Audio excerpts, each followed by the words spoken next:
단풍이 든 낙엽들도 땅에 이제 수북하고 나무엔 별로 없는 것 같고요. 이 단풍빛이 깊어질 대로 깊어져서 더 이상 깊어질 수 없을 만큼 아주 진하게 단풍이 들어서 거리를 가득 채우고 있는 걸 볼 수 있습니다. 길도 물들이고 집들도 물들이고 산도 물들이는 그런 계절을 저희가 지금 지나고 있습니다. 이 가을에 오늘 이렇게 모처럼 날씨도 그렇게 춥지는 않은 것 같은데요. 오늘 이렇게 그냥 집으로 바로 가지 마시고 체력이 감당하실만 하시거든 창경궁이라도 한번 가시고 뒤에 성곽이라도 한번 오르시면 참 좋은 날이 될 것 같습니다. 그렇게 하시길 바랍니다. 옆에 있는 분들과 함께 인사하겠습니다. 우리 가을에 더 건강해집시다. 이렇게 인사하셨으면 좋겠습니다.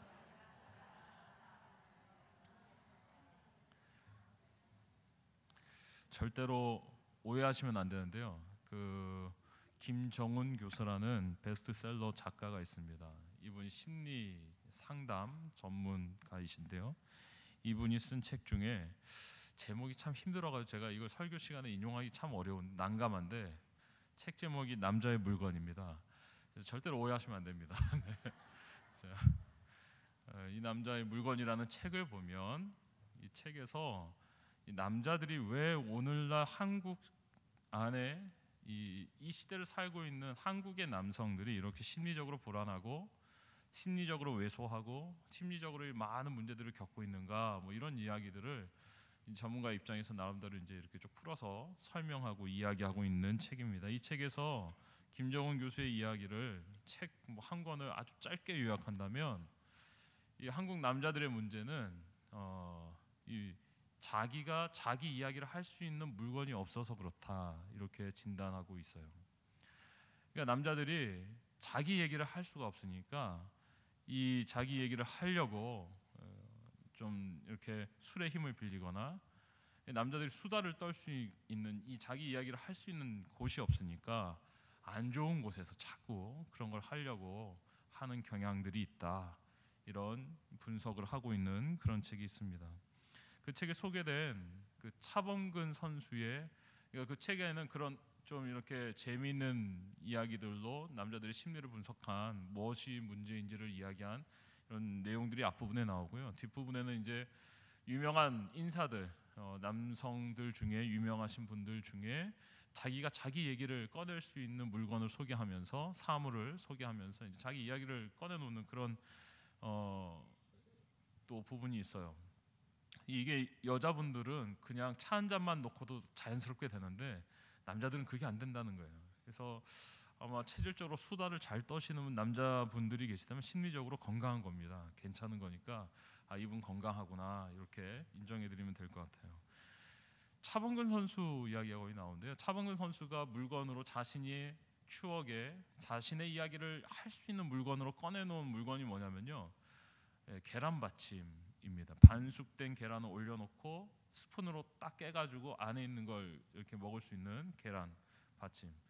이 계란 받침을 꺼내놓고 이제 자기 이야기를 하는데, 본인이 먼 타국에서 유색 인종, 그 중에서 아시아 계통의 사람은 자기밖에 없는 구단 안에 독일에서 이제 선수 생활을 하면서 이제 아이들 조그맣게 이제 아이들 낳아가지고 기르면서 독일에서 항상 독일 사람들의 관습이 아침을 이제 가족들이 함께 먹는데 아침에 항상 뭐가 나오냐면 이 계란 반숙이 나왔다는 거예요. 이 계란 반숙이 본인 담당이었다고 하더라고요. 타임워치를 딱 눌러놓고 계란이 반숙되어지는 딱 그 시간이 있답니다. 물을 끓여가지고 계란을 넣고 타임워치를 누르고 그걸 이제 아침마다 준비하는 게 본인 일이니까 가족들 숫자만큼 계란을 넣고 타임워치 누르고 딱 시간이 딱 됐을 때 계란을 싹 꺼내가지고 그 계란 받침 위에다 올려놓고, 독일식 아침입니다. 이제 햄을 몇 가지 종류 풍성하게 썰어가지고 햄을 넣고 빵을 이제 아침마다 그 동네에서 새벽에 굽는 빵을 아침에 이제 새벽에 가보면 새벽에 아빠들이 이제 쫙 줄을 서가지고 빵을 사간대요. 이게 아빠들이 하는 일이라고 합니다. 새벽 5시에 이제 줄 서가지고 빵을 사가는 거죠. 그래서 빵을 갓 구운 따끈따끈한 빵을 사가지고 햄, 뭐 그런 계란, 빵 이런 걸 쫙 벌려놓고 아침을 먹는 거예요. 이렇게 아침을 준비했던 기억이 자신에게 있어서는 이 먼 타국에서의 선수 생활을 견딜 수 있게 해준 굉장히 중요한 자양분이 되었다. 이런 이야기를 함께 그 책에서 나누고 있는 걸 볼 수 있습니다. 누구나 이렇게 편하게 자기 이야기를 할 수 있는 사람이 있다면 그 사람 정말 행복한 사람이라고 저는 생각합니다. 저는 여러분의 목장 안에서 여러분의 이야기들이 많이 나누어지고 내가 나눈 이 이야기들이 서로가 서로의 이야기에 귀를 기울여주고 격려해주고 기도 제목을 찾고 함께 기도해줄 때 우리의 모임 안에서 내 이야기를 들어주는 사람들이 있음으로 말미암아 우리가 더 건강해지리라 저는 생각합니다. 근데 오늘 우리는요 아브라함의 이야기를 좀 들어주려고 합니다. 여러분 한번 상상해 보시기 바랍니다. 지금 아브라함과 저희가 소그룹을 하고 있다 생각하시면 지금 아브라함은 우리가 읽은 이 본문 안에서 아브라함은 어떤 상태이냐면요 인생에서 굉장히 큰 위기를 막 빠져나와 가지고 이제 그 빠져나온 그 위기 가운데서 자기 제자리로 돌아가려고 애를 쓰는 가운데 이제 아브라함의 모습을 오늘 우리가 만나게 됩니다. 아마 오늘 이 시점에서 아브라함에게 자 우리 소그룹에 초대해가지고 나눕시다 그러면 아브라함이 아마도 그의 애굽에서 있었던 일들을 아주 흥미진진하게 자신의 이야기로 나누기 시작할 겁니다. 내가 그때 뭘 잘못 생각했는지, 내가 그때 잘못 생각해가지고 내가 큰일 날 뻔했다고 이러면서 아마 자기 이야기를 할 거예요. 우리 가정이 완전히 깨질 뻔했다. 내가 그냥 멀쩡히 눈을 뜨고 내 와이프를 아내를 뺏길 뻔했다고. 아내를 뺏기면 하나님이 내게 주신 너로 하여금 내 후손이 민족을 이루게 하겠다는 이 약속이 도대체 어떻게 이루어질 수 있을지 아주 막막한 순간이 애굽에서 있었다고. 내가 왜 그렇게 생각했는지 모르겠다고 막 이런 이야기들을 아마 아브라함이 꺼내놓지 않았을까 이런 생각이 듭니다. 여러분 애굽을 통과하면서 아브라함은 평생에 아주 중요한 교훈을 얻었어요. 애굽으로 가겠다고 결정한 건 자신의 판단이었습니다. 결단이었어요. 애굽으로 가서 내가 살아야 하니까 그때까지 이 아브라함의 모든 관심은 내가 살 수 있는 방법이 무엇이 있을까 이런 거였습니다. 자신이 살 길을 찾다 보니까 자신의 아내를 누이라고 칭하는 게 가장 좋은 방법 같았어요. 그래서 누이라고 칭하고 애굽에 들어가서 그렇게 잘 어려움을 견디고 버티고 지낼 수 있을 거라고 생각했지만 모든 일들은 그의 생각대로 되어지지는 않았습니다. 그는 자신의 생각과는 전혀 다르게 자신의 아내를 가만히 서서 바로에게 빼앗길 상황에 처했고 실제로 빼앗겼습니다. 아브라함의 힘으로는 어떠한 상황도 바꿀 수가 없었어요. 원상복귀 회복한다는 것은 불가능한 일이었습니다. 근데 그 어려운 상황 속에서 아브라함이 자신의 능력, 자신의 꾀, 자신의 계산대로 그 상황을 모면한 것이 아니라 전적인 하나님의 개입으로 그는 그의 상황이 바뀌어지는 것을 경험했습니다. 그러면서 혼났어요. 누구한테 혼났습니까? 기억나시는 분은 아마 아실 테지만 오히려 바로가 아브라함을 혼냈어요. 너 왜 이렇게 했냐고 막 화를 내면서 왜 아내를 누이라고 속여가지고 나로 하여금 이렇게 어려운 일을 당하게 만드냐고 오히려 바로가 막 화를 내면서 아브라함을 혼내주는 게 좀 미안했던지 은금을 좀 주었던 것 같습니다. 그래서 애굽에서 나올 때 아브라함은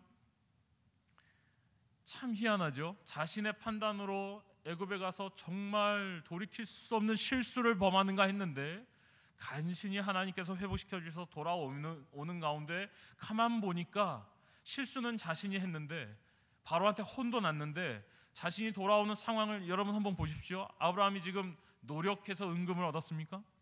아니에요. 실수했어요. 문제 속에서 그는 어떻게 할 수 있는 방법이 하나도 없었어요. 그런데 하나님이 그 실수 속에서 아브라함의 마음속에 내가 내 힘으로 결정해서 내가 무언가 내 꾀를 써가지고 내가 무언가 내 길을 어떻게 열어가지고 나를 좀 살려보려고 애쓰는 이 상황 안에서는 아무것도 제대로 계획대로 된 게 하나도 없는데 이상하게 하나님이 나서셔서 상황을 만지기 시작하시니까 이상하게 하나님께서 나서셔서 상황을 움직이기 시작하시니까 그는 오히려 생명을 건진받았을 뿐만 아니라 은금을 가지고 많은 가축들을 가지고 돌아오는 이상한 상황을 맞이하게 된 겁니다. 재물이 생겼습니다. 생겼는데 이게 왜 생겼지 싶은 거예요. 내가 왜 이렇게 돌아오고 있지?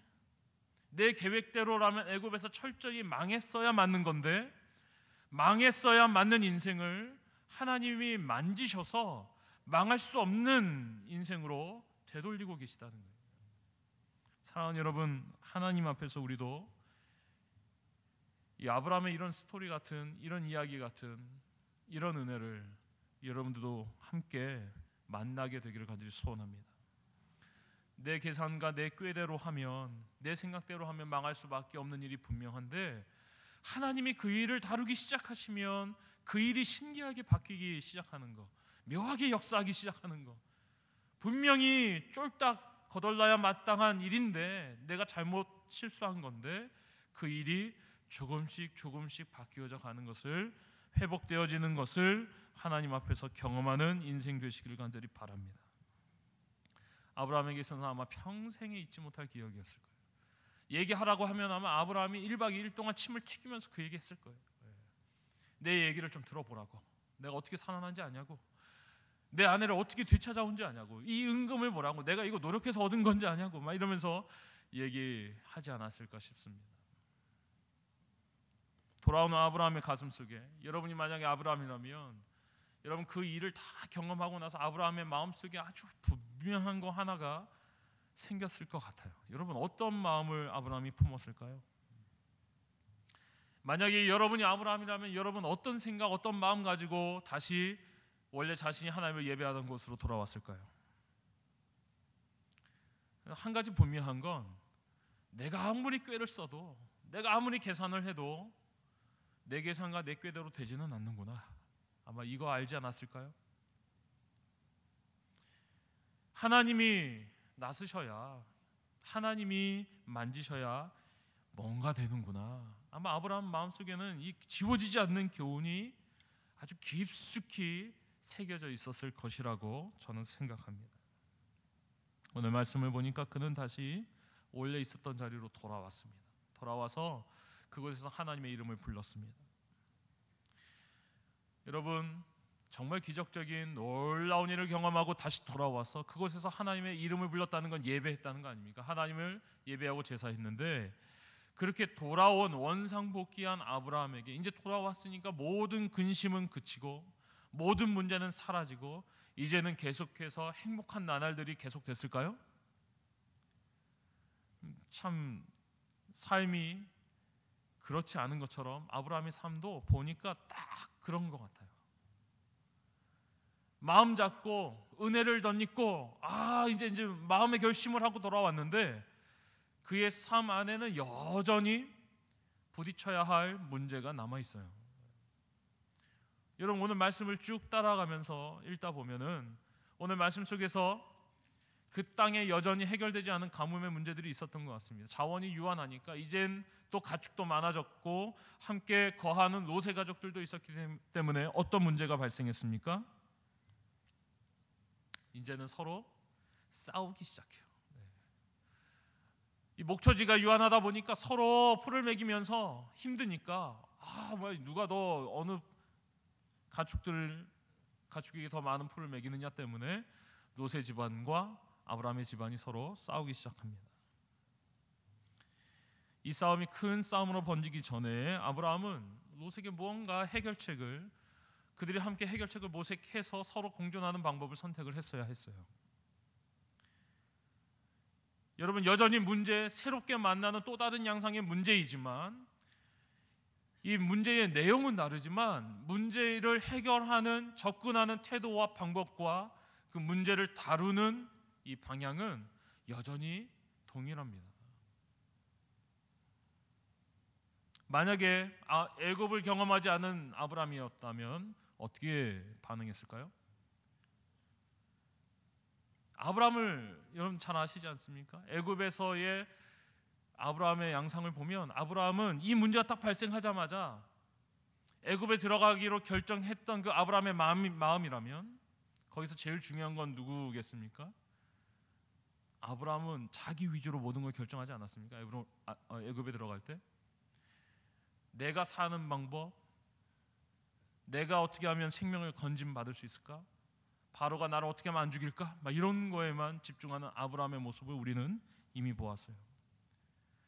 이런 문제가 생겼다 그러면 말도 안 되는 얘기죠. 얘는 조카잖아요. 어떻게 나한테, 우리 집에 있는 목동들한테 자기 위주로 모든 걸 결정하고 자기가 살 수 있는 방법을 제일 먼저 취하는 것이 예전에 애굽을 경험하지 않은 아브라함의 모습이었을 거예요. 근데 여러분 가만 말씀을 보면 오늘 말씀 속에서 상당히 놀라운 선택의 변화가 일어납니다. 모습이 참 많이 변해 있다는 걸 알 수 있습니다. 우리는 이렇게 변화된 모습을 성장이라고 부릅니다. 어떻게 변화했습니까? 오늘 말씀을 보니까 제일 첫 번째 아브라함의 반응이 뭐예요? 우리는 가족 아니냐 이렇게 얘기해요. 우리는 한 가족이지 않냐. 서로 싸우는 것이 맞지 않다 이렇게 이야기합니다. 서로 다투지 말자. 예전에 성경 번역으로는 표현으로는 우리는 한 혈육이다, 한 고륙이다 이렇게 번역했었어요. 우리는 너와 나는 피를 나누고 살을 나눈 가족 아니냐 이렇게 반응하는 거예요. 이게 첫 번째 아브라함의 반응입니다. 우리가 하나라는 생각, 우리가 따로 떨어진 별개의 운명체가 아니라 우리가 함께 고생하고 함께 우리 아버지 집을 떠나온 너와 나는 가족 아니냐, 하나 아니냐, 싸우지 말자. 이게 첫 번째 아브라함의 반응이었어요. 서로 목초지를 가지고 싸우는 이 목동들 안에서 누가 더 잘못하고 누가 더 권한이 있고 누가 더 존중받아야 되는지를 따지는 게 아니라 너와 나는 하나 아니냐, 원래 싸우지 말자. 이게 아브라함의 첫 번째 문제를 다루는 기준이었습니다. 선택이었어요. 내 이익을 주장하고 내가 마땅히 주장해야 되는 권리로 상대방을 움직이지 못하게 하는 게 아니라 우리는 하나 아니냐, 이것이 문제를 해결하는 아브라함의 출발점이었습니다. 여러분, 나에 대한 이 집중된 마음을 갖고 있었던 아브라함의 생각에서 지금은 우리가 하나라는 생각으로 아브라함이 변해 있는 걸 우리는 발견할 수 있습니다. 이게 성장입니다. 성장. 근데 참 아이러니한 건 교회 안에서 굉장히 많은 사람들이 은혜를 받았다고 얘기하고 신앙생활을 한다고 얘기하고 말씀을 읽는다고 얘기하고 기도한다고 얘기하면서도 오늘 아브라함이 갖고 있는 이렇게 하나라는 생각을 갖고 있는 것이 참 힘들어요. 참 힘들어요. 같이 함께 봉사를 하고 같이 함께 한 장소에서 땀을 흘리면서도 너와 나는 하나라고 간단하게 말할 수 있는 이 일이 우리에게 굉장히 힘든 일이 되고 있다는 거예요. 아이러니한 일 아닙니까? 성경 안에서 분명히 주님은 우리에게 하나라고 우리를 가르쳐주고 계십니다. 우리는 그리스도 예수의 피를 나누어 받은 예수 그리스도의 살을 나누어 가진 고륙입니다. 가족입니다. 함께 봉사하고 함께 주의 전을 섬기면서 너와 나는 하나라는 생각이 없이 그 일을 감당한다는 것은 참으로 위험한 일입니다. 갈등이 있고 어려움이 있고 그 안에 조금 섭섭한 게 있어도 시시비비를 가리고자 하는 마음이 아니라 우리가 하나라는 마음으로 접근하면 모든 것들이 그렇게 어려운 일은 아닐 거예요. 근데 참 이상하죠? 제가 알고 있는 어떤 교회들은 이런 일들 때문에 서로 막 싸우다가, 정말로 있었던 일인데요, 막 싸우다가 급식 업체인가요? 그렇게 이 음식을 해주는 업체에다가 주방일을 맡겼대요. 너무 싸워가지고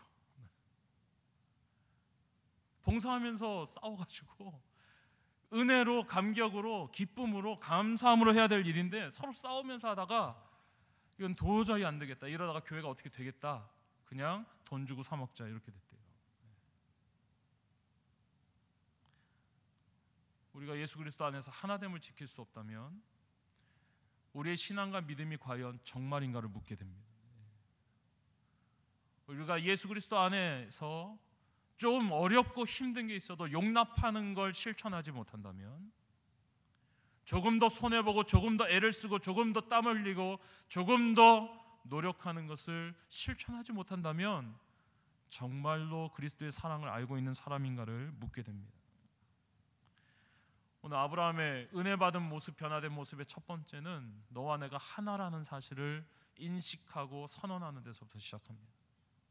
이 하나라는 걸 선언할 수 없다면, 하나라는 것에 동의할 수 없다면 우리는 우리가 가지고 있는 이 공동체 안에 굉장히 큰 부분이 빠져 있다고 얘기할 수 있습니다. 사랑하는 여러분, 하나님 앞에서 만약에 조금이라도 내가 이 하나됨에 어려움을 끼치는, 또는 내 마음속에 그 하나됨으로 말미암는 시험거리가 있다면 이 부분을 붙잡고 기도하고 바뀌어질 수 있게 되기를 간절히 소원합니다.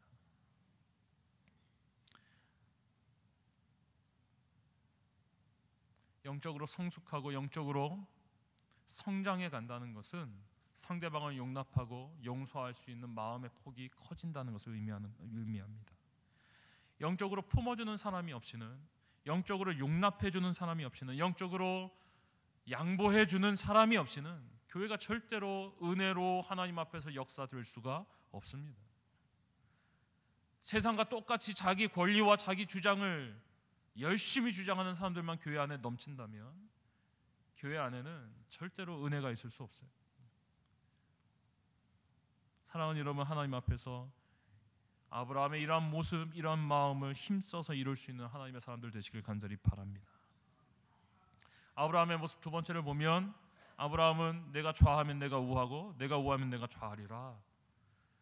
우리가 한 혈육 아니냐, 가족 아니냐 이렇게 이야기한 다음에 아브라함이 그 다음에 내린 결단이 뭡니까? 먼저 선택해라. 네가 이쪽을 선택하면 내가 이쪽으로 갈 것이고 네가 이쪽을 선택하면 내가 이쪽으로 가리라. 근데 여러분, 선택을 하는 이 상황 안에 여러분 말씀을 면밀하게 살펴보시길 바랍니다. 오늘 말씀을 찬찬히 들여다보면 이 이야기를 들은 롯이 바로 땅을 살펴보았다고 성경은 기록합니다. 여러분 말씀을 찾아보시면 롯이 눈을 들어 땅을 살펴보니까 롯이 내린 정보의 내용이 무엇을 가리키고 있냐면, 땅을 쭉 둘러보니까 어떻다고요? 굉장히 대조적인 양쪽의 땅을 롯은 발견했어요. 쭉 눈을 들어서 보니까 요단 지역을 쫙 보니까 요단 지역에 있는 소돔과 고모라 인근의 지역의 땅들은 어떻습니까? 네, 물이 있고 비옥하고 살만하고 이미 성읍들이 자리 잡고 있고 사람들이 풍성하게 거하고 그곳에 먹을 것도 넘치고 상거래도 활발하고 굉장히 살만한 모습들을 하고 있어요. 눈을 들어서 헤브론 쪽에 산지를 쭉 눈을 들어 보니까 이 산지에는 어떻습니까? 황량하고 식물도 별로 없어 보이고 그곳에 갔다가는 굶어주기 딱 좋아 보여요. 여러분 같으면 뭘 선택하시겠어요? 롯이 눈을 들어 보니, 눈을 들어 살피니까 롯이 땅들을 살피면서 받은 바 인상은 그랬습니다. 아마 이건 정확한 얘기일 겁니다. 객관적인 말일 거예요. 그 결과 롯은 무엇을 선택합니까? 당연히 살기 힘든 대로 가고자 마음먹는 사람 누가 있습니까? 근데 롯이 너무나 당연하게 소돔과 고모라 인근 지역 요단 쪽을 선택했고 도시를 옮겨서 좀 더 큰 도시로 계속해서 나갔던 것 같아요. 그래서 성경은 그가 어디까지 이르렀다고 말씀에 기록하고 있습니까? 결국엔 소돔과 고모라 땅까지 들어갔다고 기록합니다. 사람들이 모여 살아서 주거 환경이 안정돼 있고 여러 가지 편의시설이 준비되어 있는 그런 곳은 얼마나 살기 좋은 곳이겠어요. 굉장히 살기 좋은 곳이었습니다. 그런데 그 땅에 한 가지 문제가 있었어요. 살기는 좋았는데 어떤 문제가 있었습니까? 하나님을 알지 못하는 그 백성들 속에 아주 극심한 음란함이 있었고 패역함이 있었고 전혀 하나님의 말씀이 없는 악한 문화를 이루며 살고 있는 사람들 속으로 들어간 거예요. 여러분, 그 땅에 들어가서 살게 된 롯은 편하기는 했겠죠. 그렇죠? 살만했을 것입니다. 근데 그들도 여전히 그 문화 속에서 계속해서 영향을 주고받지 않았겠습니까? 그들이 그 소돔과 고모라에 이 영향을 받았다는 것을 여실히 보여주는 사건이 있어요. 소돔과 고모라가 멸망당한 뒤에 롯이 딸을 데리고 피신해서 동굴 속에 들어가자 여전히 이 딸들이 전혀 아무런 의식도 없이 기준도 없이 근친상간을 통해서 암몬과 모압 족속이 시작되는 것을 성경은 우리에게 알려주고 있어요. 이게 별게 아닌 선택이라고, 당연한 선택이라고, 누가 선택해도 살만한 것을 선택하지 않겠냐고 얘기할 수 있지만 그 선택의 마지막이 결국은 어떻게 됐습니까? 선택할 만한 곳을 선택한 것이 아니었어요. 이 마지막 결과를 우리가 알고 있기 때문에 이것을 다시 거꾸로 거슬러 올라가서 왜 그것이 시작됐는지를 살펴보면 오늘 말씀 속에 있어요. 롯이 눈을 들어보니, 이 마지막 결과가 나오는 이 근친상간으로 말미암는 이방 족속이 시작되는 이 결과는 사실은 어디서부터 시작되는 것이냐면 선택 권한이 주어져 있을 때 롯이 눈을 들어서 자신의 눈에 보기 좋은 곳을 고른 데서부터 시작된 거예요. 내가 보기에 살만한 거, 내가 보기에 괜찮은 거, 내가 보기에 삶의 여건이 준비된 곳에 아무 기준 없이 들어가니까 그곳에서의 마지막이 결국은 참으로 가슴 아픈 사건으로 마무리되고 있는 거죠. 롯이 선택했습니다. 롯이 선택한 뒤에 이제 남은 것은 아브라함의 선택이었습니다. 아브라함은 선택했다는 단어는 성경에 나오지 않습니다. 당연히 남은 땅을 갔잖아요. 선택한 게 아니죠. 근데 사실은 선택한 것 같아요. 오늘 말씀을 보시면 오늘 말씀이 끝나고 난 14절부터의 말씀을 우리 같이 읽었으면 좋겠습니다. 아브라함이 혼자 남았어요. 황량한 땅, 이 헤브론 땅으로 산지로 나아가야 돼요. 그 산지로 나아가는 아브라함에게 마치 오늘 이 말씀을 읽으면 하나님이 아브라함의 어깨를 다 잡으시고, 야, 우리 함께 가자. 이제 저쪽에 내가 너와 함께 할 땅이 있다. 내가 너 데리고 갈게. 이렇게 이야기하시는 것 같아요. 아브라함이 헤브론 땅을 향해 갈 때 하나님이 아브라함에게 하신 말씀들이 14절 이후에 기록되어 있습니다. 함께 읽어보겠습니다. 롯이 아브라함을 떠난 후에 여호와께서 아브라함에게 이르시되 너는 눈을 들어 너 있는 곳에서 북쪽과 남쪽 그리고 동쪽과 서쪽을 바라보라. 보이는 땅을 내가 너와 내 자손에게 주리니 영원히 이르리라. 내가 내 자손이 땅에 티끌 같게 하리니 사람이 땅의 티끌을 능히 셀 수 있을진데 내 자손도 세리라. 너는 일어나 그 땅을 종과 횡으로 두루 다녀보라. 내가 그것을 내게 주리라. 이 아브라함이 장막을 옮겨 헤브론에 있는 마므레 상수리 수풀에 이르러 거주하며 거기서 여호와를 위하여 제단을 쌓았더라. 헤브론 땅은 살만한 땅입니까? 아니에요. 롯의 눈으로 보기에는 그렇지 않았어요. 그는 살만하지 않기 때문에 그 땅을 선택하지 않았어요. 하지만 남겨진 그 땅을 향해 나아간 아브라함에게는 그 땅은 하나님의 약속이 있는 땅이었어요. 왜 그렇습니까? 그 땅이 갖고 있는 객관적인 여건 때문이 아니에요. 오늘 말씀을 보니까 하나님이 아브라함의 어깨를 꽉 붙잡고 그 땅을 향해서 함께 나아가고 계시기 때문이에요. 그 땅에서 아브라함은 약속을 받았고 축복을 받았어요. 오늘 말씀을 보니까 하나님이 아브라함에게 뭐라고 약속하십니까? 오늘 굉장히 놀라운 약속들이 아브라함에게 주어지고 있어요. 온 땅을 내가 너에게 다 주겠다 말씀하셨어요. 내가 너의 자손을 셀 수 없이 많게 하겠다. 티끌 같게 하겠다. 가나안 땅은 이 땅을 네가 밟는 대로 다 너에게 주겠다 이렇게 약속했어요. 사랑하는 여러분, 아브라함이 롯에게 단순히 양보한 게 아닙니다.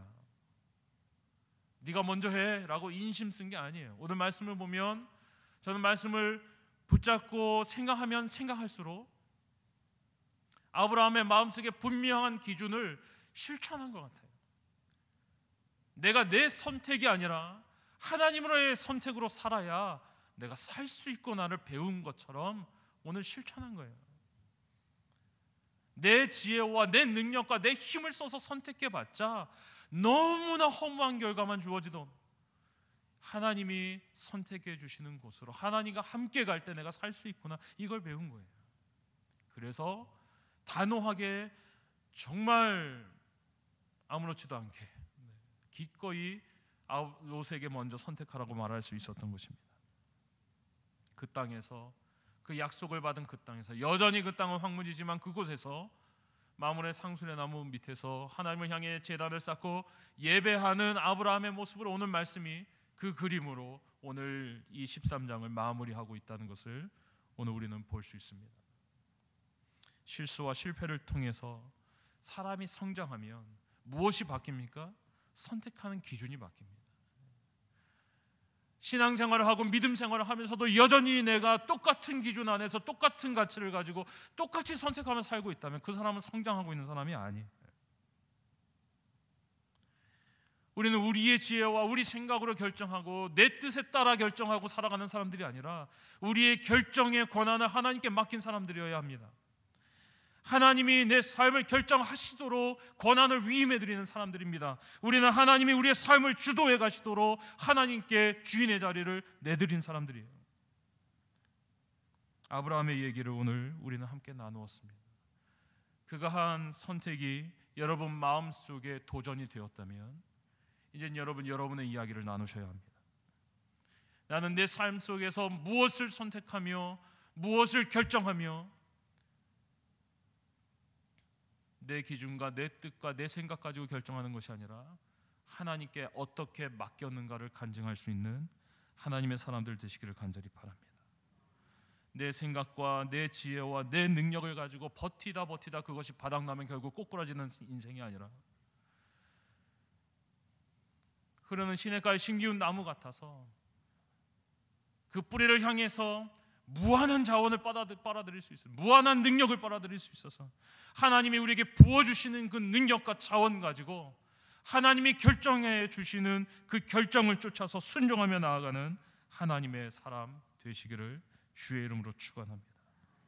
내 삶은 부족하고 연약하지만, 내 삶의 환경은 척박하지만 하나님이 나에게 공급해 주시면, 하나님이 나를 인도해 주시면 내가 이 척박함 속에서, 이 연약함 속에서 아브라함이 꿈꿨던 것처럼 놀라운 비전과 소망을 가지고 하나님 앞에 설 수 있습니다. 고백할 수 있는, 그것을 경험하는 하나님의 사람들 되시기를 주의 이름으로 축원합니다. 기도하겠습니다.